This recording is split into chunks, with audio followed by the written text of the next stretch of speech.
About time you got involved, I rant, prodding at the roots of the mother tree with my antennae. The roots quiver and slide around each other, creating a menacing hissing sound, but I'm not intimidated. You want to threaten me? Down here? I don't think so, I roar, prodding at the fibrous plant matter more aggressively. You said you'd turn up ages ago, and only now you follow through. Do you have any idea how hard I've had to work in these tunnels? It's been outrageous. The roots turn towards me and start to waggle rudely, which causes my mandibles to twitch. Just before I can start pruning this mannerless hedge, I'm interrupted by a gathering of the Bruinchi approaching their mother with warmth and love in their eyes. Honestly, what has she done to deserve such treatment? As far as I can see, the offspring are far more agreeable than the parent. Something no ant would ever dare to claim about themselves. The smaller, regular Bruinchi are so little to me now I have to be careful not to squish them as I move over to allow them the space to gather around their mother. The blue mana has extended out to this point in the tunnel now, finally letting the tree-ish people through to welcome their parent. I mean, regular Bruinchi are around the same size as a person, perhaps a little bigger, but I'm too huge at this point for that to matter. The Grove Keepers, on the other hand, are significantly larger than a person and can still look me in the eyes, though I outmass them to a hilarious degree. Much more tree-like than their smaller brethren, the Grove Keepers are chunky, with thick, wooden limbs covered in leafy vines and deep, green or brown eyes that seem to hold a deeper wisdom that can only be found by being made of wood or something. As if wood is as awesome as diamond. Just nonsense. There are two of the huge keepers here with the group, and one approaches me, holding up a hand in welcome. I feel their mind reach out to mine, and I accept the bridge, allowing it to snap into place. Greetings to you, great aunt, they say in a deep, slow voice. Hey there, nice to see you, hope everything has been, not as unpleasant as it could be while you've been down here. The Bruinchi didn't have to show up to support our invasion of the fifth, but they did, even though the mother tree hadn't been keen on the idea. They've been very helpful across the base, chipping in on the front lines, helping the medical teams, and carrying truly ridiculous quantities of building materials. The Grove Keeper meets my eyes with a slight smile on his wooden face. We have been well, but it is wonderful to be in the presence of the mother once more. She is the light that brings warmth to our spirits. If I'm not wrong, they probably mean that in some literal way. I don't know much about the Bruinchi, but I do know that they're all connected in some way, to each other and to the tree. Well, let her know that we're grateful she's here, I say grumpily. I know she didn't really want to expose herself in the fifth more than she had to. Bringing attention to the fact that she's here at all is something she wanted to avoid. Her real body is down here, after all, and the Legion in particular would be very interested to get their hands on that little bit of information. Or the Krath. I believe Mother understands that the battle for the fifth is important to us, for her, and for all of us who live in the dungeon. The Grove Keeper has a slow, methodical way of speaking, but their mental voices are quite pleasant to listen to. Somehow they're soothing, like rich soil or vibrant growth. I'm a bit skeptical that the mother tree is quite as invested as the Keeper thinks they are, but hey, who am I to know the ways of their parent better than them? The best possible way to get her to stick around and help more is to make sure the Bruinchi remain involved in the invasion, which I will certainly endeavor to do, all the way to the end. Gway hey hey hey. I wave goodbye to the Keeper and watch as they trundle off to commune with the mother tree. As a group, the Bruinchi seem very happy to be closer to her, lots of big smiles and all that. It almost makes me wish we could bring the queen down here to cheer everyone up, but I know that would end in disaster. There would be no way to keep her from the front line, and if one of the colony were kidnapped, she would charge off into the unknown without hesitation. Well, that's enough mucking around. We've won a glorious victory here for the family, which hopefully means we have a little breathing room. It might be time for me to go and spend some skill points and see if there's anything I can spend my biomass on. Not that I have much. There are many strange magics in this world, different forms of mana and ways of employing that energy that combine to make almost anything possible. The colony has put enormous time, effort and resources into attempting to map all of these, to create a complete record of every type of mana and magic discipline, but at some point we began to believe that our quest may not be possible. Some forms of mana are so esoteric that access to them is extremely difficult to acquire. It's unknown exactly what is needed to unlock some of these rare magics, and it's a possibility that the way we ants think is preventing us from being able to use them. Some individuals have been able to attune themselves to rare and powerful magic, but are not always able to pass on their knowledge to others. The eldest is a prime example. Despite several attempts, they were never able to unlock their particular, devastating brand of magic for anyone other than themselves. Excerpt from the private notes of Coolant, Mage of the Colony. I may not have been able to get much in the way of biomass while I'm down here, but I sure as heck have had plenty of time to practice my combat skills. I've been chomping, blasting with fire, dashing all over the place and making judicious use of my gravity mana through all sorts of intense fights. By now I'm sure to have reached some caps. I mean, I should be regularly checking and upgrading my skills as soon as I'm able. It's not like I'm struggling for skill points right now, but I can't be bothered. I mean, I've been very busy. There's a whole invasion of the 5th stratum going on right now, war with the slug tribes and all sorts of important stuff to deal with. Who's got time or energy for mucking about with Gandalf? Not me. Well, I suppose I do right now. I wander back into the fortress, heading away from the Bruinchi and their touching reunion toward the inner chambers. So many of them are complete now, and there's a bit more available space since there aren't build teams everywhere, or large stockpiles of construction materials crowding everything. Once I spot a sufficiently out-of-the-way pocket, I plop myself down, take a breath and open up my status screen. As expected, there's a large number of skills that need upgrading, some important ones at that, but my eyes are first drawn to one in particular, my pride and joy, Gravity Magic Affinity. Lo, and behold, there it is in my status screen. Master Gravity Mana Affinity IV level 40. Which means, I can rank it up. Grandmaster, here we come. I'm so excited, I spend the skill point immediately, not bothering to look at anything else. As soon as it's done, an overwhelming flood of knowledge begins to pour into my brains, filling them with a trickling, shivery sensation as new information takes shape within my memory. And it's a heck of a lot of knowledge, which is exciting. I wonder how many spells I just learned. I haven't gotten a new spell since Gravity Well at rank 1, which is a rather handy piece of magic, to say the least. Whatever I get this time is going to be just as, if not more impressive, so I'm super keen to see what it does. As soon as the process finishes, I start dredging through this new knowledge, picking up each individual piece before setting it back down again in a new spot as I try to piece the puzzle together. It's a painstaking process, and one that isn't made any easier by the sheer bulk of what I have to process. I mean, a puzzle doesn't get easier if there are more pieces, right? Generally speaking, the opposite is true. Every single spell is an intricate weaving of mana, a three-dimensional masterpiece with hundreds, if not thousands of interlocking parts that all need to be perfect for the spell to function properly. Even the simplest bolt is a complex shape that requires a high level of mental fortitude to create. As I pick through my new knowledge, I'm eager to see just how many new shapes I've been given, but as I work, I slowly start to realize that all these pieces I've been looking at seem to all fit the same general puzzle. Which means, I've only unlocked a single new spell. And, looking at just how much knowledge was shoved into my brain, it's rather large. Significantly larger than even Gravity Well was. This is just unreasonable. Do you have any idea how hard it is to cast Gravity Well?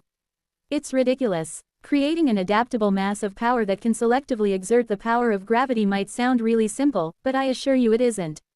Whatever the heck this spell does, it better be mighty impressive, because it's going to take ages for me to be able to cast it reliably. Before I can even start to practice, I need to go through this process to get the actual shape right. After a couple of hours of using my brains to work on the problem at the same time, I've made a lot of progress, and I have to say, this spell is giving me the heebie-jeebies. For starters, it requires an absurd amount of mana. Like, all of it.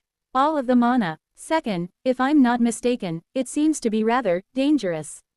And I don't mean to whatever I'm aiming at, I mean in general. Even to me, putting this much power into such a small space, in such a chaotic way, just can't be right. If I actually cast this thing, just what is going to happen? After spending an hour burning mental energy trying to figure out just how this new spell form works, I give up for the time being. Well, sort of. The nice thing about having multiple brains is that I can have the others continue the work while the main mind gets on with other business. Hey. Yes, sub-brains, work hard for me. I know I'm technically laughing at myself, but it still feels like I'm passing off the work to someone else, which is always a lovely feeling. Reading through my extensive list of skills, I have to wonder, how long have these things been maxed out? I'm going to say, not long. I'm not basing that on anything, but if Granon were to ask, I'll make sure to tell him I've been diligently monitoring my status sheet as a good ancient prospect should. The next big skill I take a look at is, of course, Void Chomp. It finally reached level 160. Which is a heck of a lot of levels. Turns out smushing all these 5th stratum monsters between my mandibles has paid off after all. Void Chomp is one of my most potent skills right now, a rank 6 physical attack that, when empowered, absolutely detonates anything but the strongest monsters.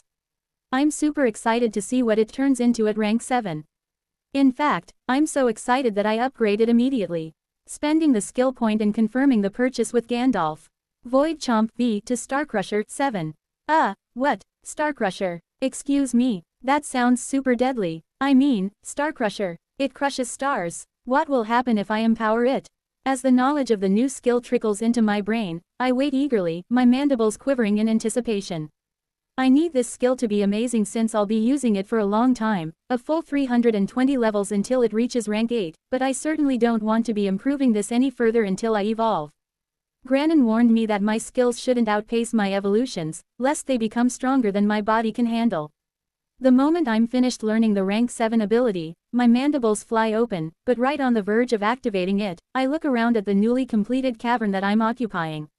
Right now, it's probably not a good idea to let it rip here in the fortress, which hasn't even been finished yet. If I use it and blow up a few rooms, the carvers are going to be a little upset. I can wait, I can hold it, probably. For now, let's distract myself and look for more skills that I can upgrade, and there's a ton of them.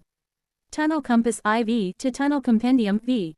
Master Stamina IV to Grandmaster Stamina V. Layered Mind Magic Affinity V to Multi-Layered Mind Magic Affinity VI. Guided Acid Shot V to Pinpoint Acid Shot VI. Expert Chomp Combo 3 to Master Chomp Combo IV. Grandmaster Dodge V to Flicker Dodge VI.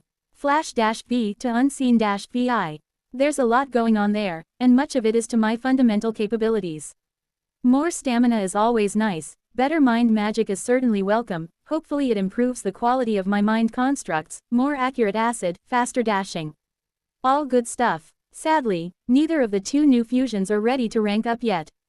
Manifold High Focus is rank 5 and still has a ways to go, but Precognitive Agile Defense is only rank 4 and is very close, just a few more levels and it'll be ready to advance. I confirm the purchases and settle in as a wave of warm trickling sensations flows over my mind. I don't think I'll ever get used to learning this way, but I'll never say it isn't convenient as heck. All I have to do is sit on my backside for a while and new knowledge just flows into my brain. With so many higher rank upgrades, it takes a bit of time for the process to finish, time I spend continuing to pick over my new gravity spell. It's so absurdly complicated that I'm sure it'll take days or even weeks for me to fully iron it out, then practice the spell form to the point I can put it together in battle conditions. However, other things, like my new Starcrusher Bite, or better dashes, are relatively straightforward. I should be able to use them pretty much straight away. Filled with anticipation at the havoc I'll soon be causing, I pick myself up and start heading out to my usual frontline tunnels. Sarah has been holding down the fort for a while, giving me more rest and freeing up my time to participate in Solent's trap, but she'll need a break herself by this time. Hopefully she and Odin haven't had too bad of an experience. Fighting in the 5th is deeply unpleasant at the best of times, but both of them specialize in up-close fighting, which means they've had to deal with all of the slime and ooze without any chance of getting away from it. Making my way through the tunnels, I come to the area I usually defend, and it doesn't take long for me to find Sarah lying down and being tended by a team of healers who are crawling over her, prodding and poking with their antennae as they treat her extensive injuries. Holy heck, Sarah, what is going on with you? The massive bear lifts her head, much to the irritation of the ant sitting on top of it. Hey, Anthony, she greets me wearily. I just got back from the tunnels. You weren't kidding when you said how rough it is out there. It's absolutely disgusting. Did you get much trouble from the Krath? I ask her. No, not really, she says. I think they were still trying to get used to me, but I'm happy for a break, if I'm honest. Absolutely. I just unlocked a bunch of new skills and I'm keen to test them out. You can rest and recuperate for a couple of days. I've got this. A bunch of skills? She asks me quizzically. Don't you rank them up as soon as you max them? How are a group of them all reaching max level at the same time? Of course I do. I laugh, unconvincingly. I'm always on top of things.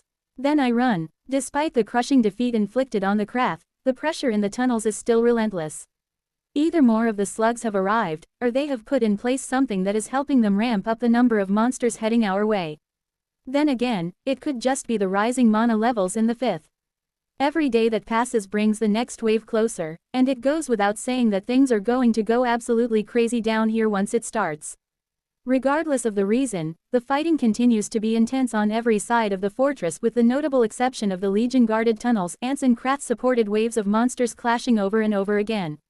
As I move to the edge of the safe zone, the intensity of the battle is evident in the sheer number of ants filling the field hospitals while being treated for nasty wounds, burns, acid or mana infection.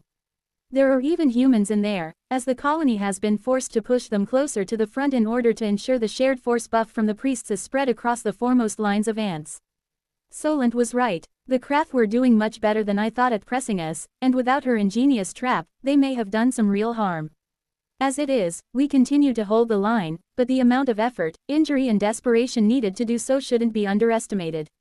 With a humble heart, I wander up to the general in charge of this particular tunnel and give them a quick salute with my antennae. "I've been cleared to fight and have some stuff to test," I announce. "How are things working out right now?" The general turns to face me, cleaning her antennae as she snaps her mandibles in irritation. "It's tough," she says. "The enemy has managed to lay down several huge puddles of mucus that are reducing the stability of our line, and they're taking forever for the blue mana to burn away. I'm starting to suspect the Krath are developing mucus that is resistant to our cleansed mana.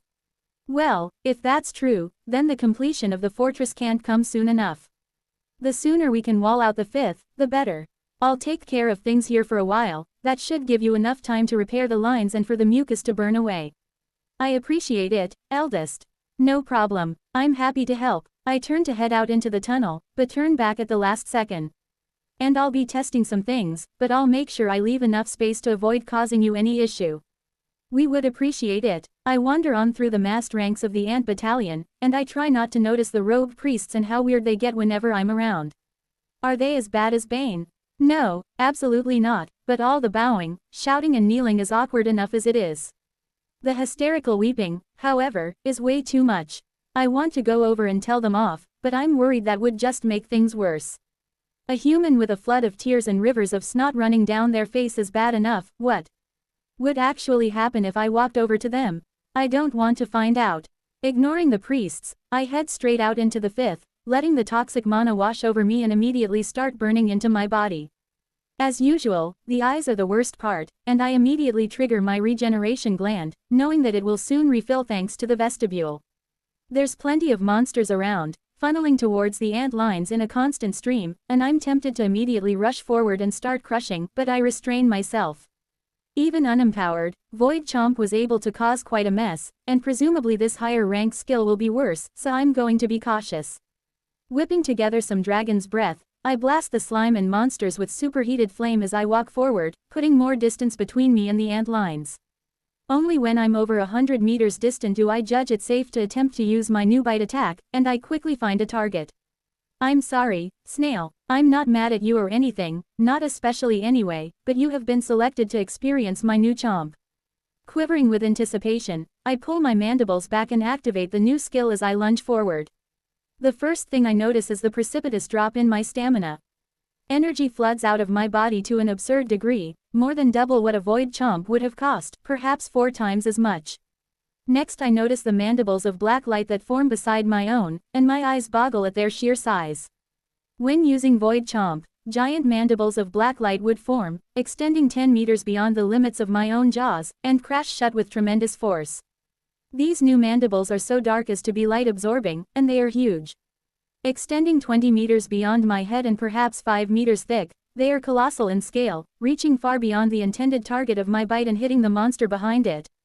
The other distinguishing feature of Void Chomp was the vortex that forms between my actual, physical mandibles and drags my enemies in, utilizing a pulling force not unlike a gravity bomb to vacuum them towards me. That void no longer forms. Instead, a sphere of intense, white light materializes between my jaws, rotating slowly and growing brighter as each moment passes. The sphere still exerts that dreadful, vacuuming pressure, and despite its efforts to cling to the rock, the snail is pulled towards me. Just what the heck is this sphere, I wonder to myself. Then it hits me. As my enormous jaws slam shut on it, the sphere cracks, radiant beams of light escaping from the gaps. In slow motion, I watch as the sphere collapses in on itself, growing smaller and smaller until there's an intense flash that completely blinds me. When my vision clears, I've been blasted 10 meters back and my carapace is visibly smoking. The snail is nowhere to be seen. It's like a mini star crusher. Holy moly. Just as monsters experience exponential growth as they evolve and reach higher tiers, so too do skills become stronger and stronger as they reach higher ranks. A tier 7 skill isn't necessarily twice as strong as a tier 6, exactly how much a particular skill will progress in a single rank up can vary from skill to skill. Mana affinity skills are a perfect example, sometimes only improving efficiency and ability, which is certainly welcome, but other ranks will provide new spells, which can be extremely powerful. Passive skills scale greatly as they increase in rank, but active skills certainly benefit the most from the increase. Naturally, the higher in rank the skills go, the greater the improvement. Rank 9 and 10 skills are considered almost legendary, so rarely are they seen, but should they be achieved, they would doubtlessly be strong enough to shake the world. Excerpt from On Monsters, by Grannon.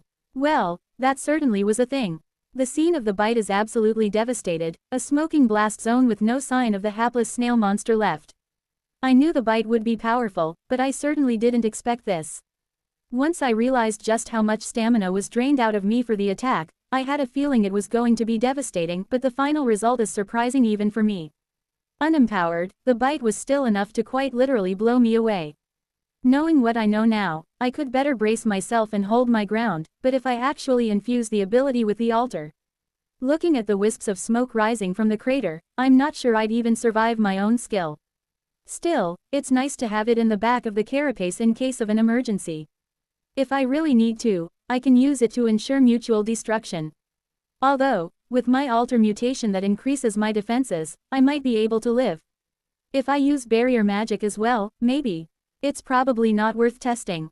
As fun as it is to test the Star Crusher, I still have a job to do while I'm out here, so I pick myself up and get to fighting. With so many ants around, my stamina refills at an absurd rate, so I run around chomping without using my new skill and blasting monsters with fire while I ponder what to do next. It's way too early to try using my new spell in combat, that'll take a long time to decode, but in the meantime, I can get used to my new dash skill. Minimizing those embarrassing circumstances where I buried myself in solid rock would certainly be welcome. Just to be safe, I push out a little farther from the safe zone to make it a little more difficult to see what I'm doing. There's no need to make a spectacle of myself, after all. Once I judge I'm too far away to see, I brace my legs, face a direction with plenty of spare room, and let it rip. By it, I mean unseen dash. Once again a copious amount of stamina is drained away as the skill is used, and the next moment, I'm in another place. Holy moly, that was fast. However, that's not all there was to the skill. There's something else. Unsure as to what I just experienced, I flex my legs and try again. The use of the skill is so fast, it really is just a blink of an eye, for a creature with eyelids. One moment I'm on the verge of dashing, and the next I've already dashed, as if the time between didn't occur, and yet, there's this strange feeling, a certainty that I'm not using the skill right. Antennae waving in agitation, I continue to experiment, dashing around the place, trying to get a sense for the range I can travel and how much strain it places on my legs, a lot. The leg issue is really becoming something that needs to be addressed. Vibrant has put a lot of evolutionary energy and biomass into her legs, just so she can handle her absurd speed. I went in a different direction with mine, but I'm starting to realize that they are going to need more attention in my next evolution. Ant legs are thin, spindly things, and although I've bulked mine up considerably to handle my huge mass, when I start teleporting around with insane speeds, the strain is a little more than they can take. The more I use unseen dash, the more I identify the source of the wrongness. Right before I dash, that precise instant, the feeling I'm doing the wrong thing flashes up in my mind, but I'm not sure exactly what I'm supposed to do to correct it. Has the knowledge not properly settled in my mind yet? This is annoying. To try and solve the mystery, I begin to experiment. Dashing rapidly, one after another doesn't get me anywhere but into a wall. Ahem, I try to dash sideways, backwards, into the air, whatever I can think of, but none of it works. Finally, I attempt the only thing I haven't tried, I try to dash during a dash. And I can. I brace my legs, choose a direction, and dash, and at the same time, in that split moment right as I push off with explosive force and my stamina drains, I do it again. The muscles in my legs scream in pain and rock flies as I crush the ground beneath me with the force, but the end result is that halfway through my extremely quick dash, I dash again. It's like changing the direction of a teleport halfway through. The unseen dash. It's probably possible to chain these dashes together, one after another, without completing any of them. That would literally turn me into an unseen monster, zipping around too fast to be seen, yet it would probably rip the legs straight out of my body if I tried it for any more than 3 dashes in a row. Thinking about what will happen if I run into monsters who can do that sort of thing, I'm especially glad I have my precognitive abilities. Without them, how in the heck is anyone supposed to fight something like this? I suppose I could ask Vibrant, she would know her own weaknesses better than anyone. Although that conversation would be incredibly tiring. For now, I'm going to hang around here, fight monsters and try to get the hang of this. First, I'll trigger my healing gland again. My legs have rather severe muscular damage. One of the most important and fundamental features of the fortress is that the entire structure has been peeled of mana veins. Naturally, allowing of the native mana of the fifth to be released within the walls would defeat the entire purpose of the fortress and weaken the strength of the cleansed mana inside. Removing dungeon veins from such a large area was in and of itself a monumental undertaking, and one that is often overlooked. Excerpt from The Impossible Fortress, by Antitect. Tungsten sighed heavily, feeling exhausted. Despite taking her mandatory rest period, something Solent insisted upon, she still felt tired. There was just so much to do. The work itself was invigorating. Naturally, Tungstant was a carver, after all, yet she felt as though her brain was on the verge of catching fire. So many problems, all needing solutions. For weeks and weeks on end, she and Cobalt had been planning, designing, redesigning, fixing issues as they arose and, as often as she could, doing the construction work herself. "You smell as tired as I feel," Cobalt noted from nearby. "You too?" Tungstant asked. "Of course. Everything you've been doing, I've been doing. At least there's only one job left." "I'm not sure if only is quite the right word," Cobalt said wryly. "It may be one job, but it's rather large." Rather large was quite the understatement. After months of planning, pre-building components and weeks of relentless work, the interior of the fortress was finally done. The inner vaults, the mana channels, the woofer platforms, the barracks, hospitals, workshops, resting chambers, storage, biomass containers, elevators, rail network, all of it was finally done. Solent's precious logistics hubs were completed, the tunnels and thoroughfares were complete, everything was finished, except for the outer shell of the fortress. "All we have to do is build a wall," Tungstant joked. "How hard can it be?" Cobalt clacked her mandibles together derisively. "If it were just a wall, then I wouldn't be worried," she said. The 2 council members were moving through the tunnels, heading towards the first stockpile in the upper third of the fortress. Construction on the outer shell would begin from the top and work its way down, since the upper levels were the least contested. When they arrived, they found hundreds of build teams assembled, ready and waiting, along with a literal mountain of materials. Steel frames, struts of living stone, enchanted slabs of metal, enormous joints, each a dozen meters tall and just as wide, all stacked neatly and ready to be used. The 2 carvers shook off their fatigue and scuttled up to the gathered crowd. Surrounded by their brethren, they began to lay out the work to come. "This is going to be a difficult job, everyone," Tungstant started, "so we want to make sure everybody remembers the process. I know we've gone over these techniques in the practice builds, but this has been such a long project. I know we're not at our best," Cobalt continued. "The family is counting on us to do this job and do it right. Remember to pay particular attention to the bonding process. The struts and living stone need to be fused using the 5-point mandible joint method. Make sure every joint is securely affixed before you move on to the next. Even the slightest bit of separation will prevent the stone from growing through the prepared grooves," Tungstant said. "Pay particular attention to the enchanting arrays," Cobalt said sternly. "We've had to reset a few sections of the mana channels, which was doable, but fixing sections of the shell will be incredibly difficult. Not to mention time-consuming. If you want to explain to Solent why 10 build teams needed to spend a full day taking the shell apart rather than building it, by all means, rush your work." Every team stirred at that. Errors were inevitable in any build, but the ants prided themselves on their patience and quality workmanship. Warning them all to avoid mistakes was a little insulting, but at the same time, nobody wanted to have such a discussion with Solent. "Those enchantment plates are extremely sensitive," Tungstant warned. "They're double-sided, which means they need to be handled with extreme care. These are responsible for preventing the cleansed and toxic mana from colliding and are the most important element of the entire shell. If a single one is out of place by a millimeter, the entire array will be thrown off. Luckily, with their enhanced construction skills, such precise measuring was entirely within the realms of the possible, but they still had to be careful. Triple checks before the stone is shaped, Cobalt stated firmly. No misses, no mistakes. Let's get started. Every team turned on the spot and headed to the stockpile, preparing to haul the needed materials to their designated build sites. Tungsten and Cobalt looked at each other, nodded, then separated, each heading to opposite sides of the fortress to help troubleshoot, build and oversee their teams in action. When it was all done, the entire fortress would be suspended, separated from the fifth almost entirely, cleansed and toxic mana prevented from touching each other.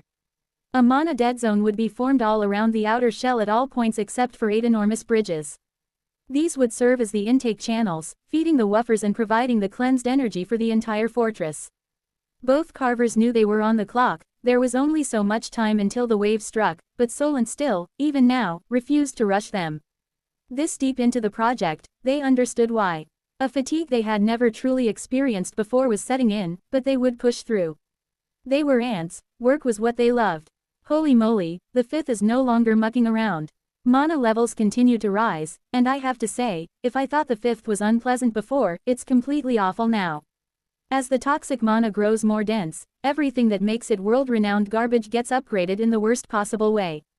It invades my body more effectively, seeping into me faster than before. And doing more damage when it does. Not to mention it replicates itself faster and is harder to break down. Fun in the sun. Then, to top it all off, the acidic effect is much stronger, which means my carapace is constantly steaming and my eyeballs are melting with upsetting rapidity. I mean, really, I spent so much time working on my eyes, getting them to the point where they would be useful, and now I spend my time wandering around with eyeball sludge dripping down my face since the lousy things can't hold together for more than a few seconds. Naturally, this makes me effectively blind while I'm out fighting in the tunnels, which is less than ideal. Oddly enough, I can still be fairly effective thanks to the combination of mutations that I have. I sense danger from my right, my future sight antennae tingling in warning, so I leap back and unleash the Star Crusher. Boom, I can't see what happens, but I don't sense danger anymore, so I'm assuming it was dealt with. Several of my mind constructs are conducting constant sweeps, maintaining my external mana sense to identify monsters before they can reach me. They confirm there's nothing nearby, so I keep moving. I don't want to move too far from the safety of the colony, though not because I'm unable to see properly. After all, with my upgraded tunnel mapping skill, I have a precise bead on my location at all times. I can see how far I am from the cleansed mana zone down to the centimeter. Surprisingly, there's one other mutation that has proven to be useful. Even if my eyes are in a constant state of disrepair, I can still see intent coming towards me. Just like my foresight antennae, it allows me to know something is coming just before it happens, helping me get out of the way or snuff out the threat before it becomes too large of a problem, even if it's not quite as clear as it would normally be. It's been days since I upgraded my skills, and since then, I've been back on rotation out in the tunnels pretty much constantly. If I'm not fighting, then I'm being treated after coming in, getting some rest and then heading back out again. The attacks on the fortress have intensified beyond the point I thought was possible. If someone told me the wave had already started, I would have believed them. More Krath have arrived, pushing their numbers higher than they were before we caught so many, and they have been busy. Our dungeon seers are reporting the Krath have been manipulating the tunnels to create spawn points all around the fortress, about a kilometer or two away. It's hard for us to reach them, but the monsters that spawn are almost guaranteed to get close enough to sense the colony and charge in, enraged. In addition, the increased monster numbers means more biomass, experience and cores have been added to the local ecosystem. That means more evolved monsters coming our way with better mutations and higher levels. I'm not a fan. Come back, eldest. We're ready to seal up the tunnel. Okay, just for fun, and not because I hate this place, I fire off a gravity bomb, gaining no small measure of satisfaction from the shrieking howl of wind as it flies off and detonates a safe distance away. Take that. Having extracted my petty vengeance, I retreat back to the safe zone, sagging with relief as I finally stop melting. I trigger my healing gland again as a team of healers grumpily climb onto my carapace, smacking me with their antennae until I give in and flop down onto the ground. Fine, You win. We're healing you, one grumbles. The patient should sit still and be quiet. You don't even have eyeballs, you lack more than one common sense. Oi, that was unnecessary, I complain, but they pay me no mind. How is it out there, eldest? Tungstant asks me. If there's anyone who looks more rough than I do, then it's Tungstant and Cobalt. They've been getting rest, but it doesn't seem to help them much. The two are so run down they look like ant-shaped puddles, oozing from one place to the next. It's bad, I tell her, not bothering to try and conceal it. The wave is close. Spawn rates are getting out of control. The Krath are being sneakier, but they don't have to do as much as before. As long as they point all these monsters towards us, the work is done. The upper third of the fortress is finished, at least, she tells me. With your help, we've been able to close off the last few tunnels much more rapidly. I'm hoping our pace will accelerate over the next week rather than slow down. You and me both. With me inside, the build team's set to work on the final touches. The wall of the fortress is being formed 100 meters within the edge of the safe zone, which keeps the builders relatively safe. Having said that, already there are monsters pressing against the blue mana, disgorging rivers of sludge and trying to eat away at it. Like the polished professionals they are, the build team's work is a harmonious whole. The giant frames have already been established and connected to those above and below. Enchanted plates of steel have been carefully set in place, and the ants have worn away the stone. The tunnel now features a 20-meter wide chasm, the final links of which they now break away. With the tunnel and fortress now severed, the earth mages move into place and begin to complete the final stonework. Gradually, all the rock they've prepared flows over the frames, moving like mud, then hardening. In only 10 minutes, the kilometer-wide tunnel has been completely sealed. Another one done, I note to Tungstant. It's not completely done, though. The earth mages will spend another 2 days working on the outer shell, adding more layers of rock, hardening and compressing them. Eventually the shell will be an incredibly dense, self-regenerating wall of impenetrable stone, cut off from the wider dungeon. Hopefully, it's enough. Home can also, as it turns out, be a giant platform outside a family mega-fortress. Eldest, are you smelling me? Yes, I can smell you perfectly well. Finish what you're saying, sheesh. Fine, Tungstant says, watching me suspiciously. She turns and gestures to the platform still under construction. This will be one of the intake points of the nest. When we're done with it, anyway. We need you to stand guard here as much as possible. Other than building the site itself, we don't have time to complete the defensive installations, so we're relying on you and regular battalions to cover these points. Without them, we won't be able to feed the woofers, and then everything falls apart. I know that. I've been out in the tunnels fighting for weeks now. You think I don't know how this fortress is supposed to operate just because I wasn't building it? I just have to hang around and defend the platform, right? Easy. You get back to doing what you do and leave this to me. I feel like we need to start brewing higher caffeine content in our tea.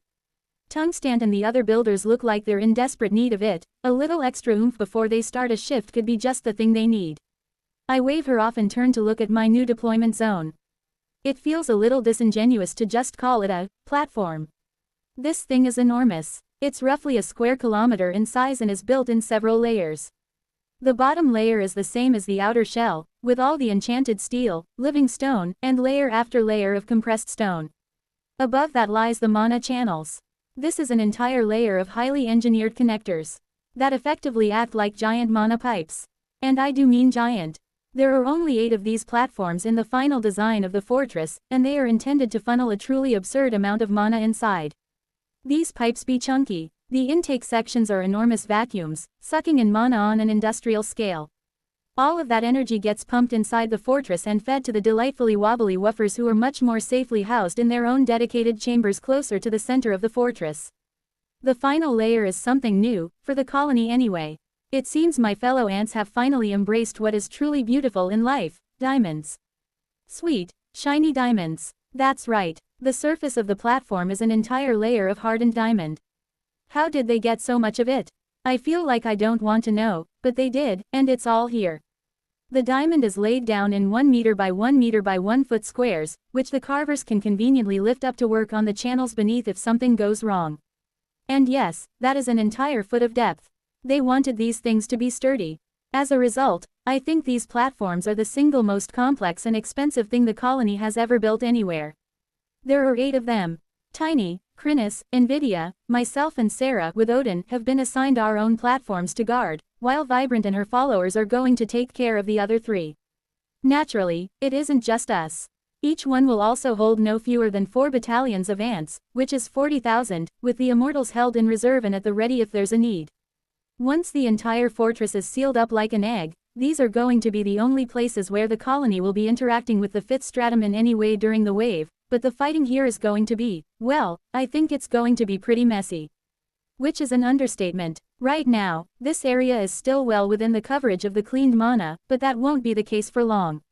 Once the build teams are done, the colony will redirect the energy, and our territory here will shrink back until the platform is surrounded by a thick cloud of toxic goop. Once that happens, the monsters will be able to get right up to the platform as well, which is when the fisticuffs come into it. I know the final design includes all sorts of stuff to help protect the platform and in particular the intake valves. Walls, more walls, shooting towers, enchanted zappers, and apparently Brilliant has worked out how to shoot cleansed mana, so they'll be building those as well. For now, there's none of that. It's just me, my siblings and the militia who are here to fight alongside us. This time, that also includes a few familiar faces. Hey there Jern, Alice. Hello there, Great One. Who are you and what have you done with Alice? Shut up. The young woman claps her hands over her mouth as she realizes she might have offended the Great One. Good Lord, has Bane been getting into her ear? Whispering pointless nonsense. Bane told us we should be referring to you with more respect, Jern tells me, looking as bland-faced as ever. He still has that enormous axe over his shoulder, but he looks a lot more comfortable with it than he did before. He also told us we shouldn't say that, Alice says through gritted teeth, glaring at the big, oblivious fellow standing next to her. Hey, you guys are all part of the Templar, or whatever. You get a special spot in my nave, so you should probably listen to me ahead of whatever nonsense the priest tells you. Right, Alice looks reluctant to agree, but my logic is flawless. I suppose, she grudgingly admits. That's right, so you call me Anthony. That's my name, after all. Now, I see the rest of the Templars have turned up for this. We should get together and have a chat. The colony has always been fascinated by the way the class system interacts with their existence. The first new class to come about as a direct result of the colony was the Antmancer class tree, first unlocked by Bane Nalagic. Since that first breakthrough, there were numerous others, including the Ansistant worker tree, the colony militia tree, and Ant cavalry tree. However, by far the most mysterious was the Templar, somehow linked to the eldest via a mechanism not fully understood. Only a select few were ever offered this class, and it's believed that it only came about as a result of the eldest's particular evolutionary path, as opposed to the normal mechanisms of the system. The Templars were in direct service to the eldest, able to sense them wherever they were in the dungeon. Although no ant was ever able to become a Templar, since it was a class which monsters cannot access, the colony trusted them implicitly. That was possibly an error. Excerpt from Evolutions vs. Classes. A Study of the Colony, by Shinchi. There are 6 Templars right now, one more statue having popped up in my nave, and all of them are in attendance. They look like the training they received from the Torpor Police hasn't done them any harm. They're all looking cool, confident and in control. I wonder what that's like. I gesture to the 3 younger kids, and they step toward me, looking cool as iced cucumbers. Welcome. Are you ready to contribute? I gesture to them. Of course, they gesture back. The 3 of them look so serious I almost want to clack my mandibles in laughter, but that would be rude. As if I'm going to throw these kids into the fight. That would be absurd. I don't care how much training they've done with the Nameless Ones, they can't be strong enough to battle down here in the 5th. No, they're here to throw metaphorical rocks from a safe distance and get some levels so they can unlock new abilities. They have to be around me for that to happen, and hopefully the training they received is enough to keep them safe while they do it. If I think it's getting too dangerous, I'll be turfing them straight back to the 4th. I tell them as much, and the 3 seem downright offended. We are here to fight alongside you, eldest, and make our brethren in the Sanctum of Sleep proud, one of the girls gestures to me. I probably should have learned that arm-wiggly talk, Jern muses. Well, sadly he can't learn it via osmosis, like I did. Sometimes it's useful having the collective will of the colony flowing into me. I know what they know. And so you will, I promise them, but safely. Even the Nameless are worried for you. I use an antenna to point toward a rather innocuous shadow not far away. It wibbles a little bit, guiltily. The three children stare at it without changing their expression, but I can tell they're a little upset. The Nameless believe in you, I assure them, as do I. But we also refuse to waste you. Such promising Nameless must not be lost uselessly. Forgive them. My explanation seems to placate them a little. I have to say, though, it'll be nice when they learn pheromonal language. The sign language of the sanctum is neat and all, but at my size, it's a lot of work to move all 6 legs, my antennae and mandibles at the same time. Some of the poses are just straight up difficult. It's not my fault I'm huge. Ah, while you're here, I should introduce you to some ants. Some useless, annoying ants. Get out here, protectant. Ellipsis. Nothing. Get out here, damn it. You've been useless the whole time I've been down here, don't you dare refuse to come out when I ask you to. Begrudgingly, an ant appears on top of my head, looking annoyed. Eldest, I would rather not expose myself where the craft could see. We are supposed to protect you in secret. How are you supposed to defend me at all down here? I scoff. You can't tolerate the toxic mana, so what are you going to do? Wave me goodbye if I get captured. We have the same temporary mana bubbles that Sarah and the Immortals are equipped with, she snaps. Oh, so you actually could have come out to help me if I was in trouble. I didn't think of that. You aren't supposed to know about it.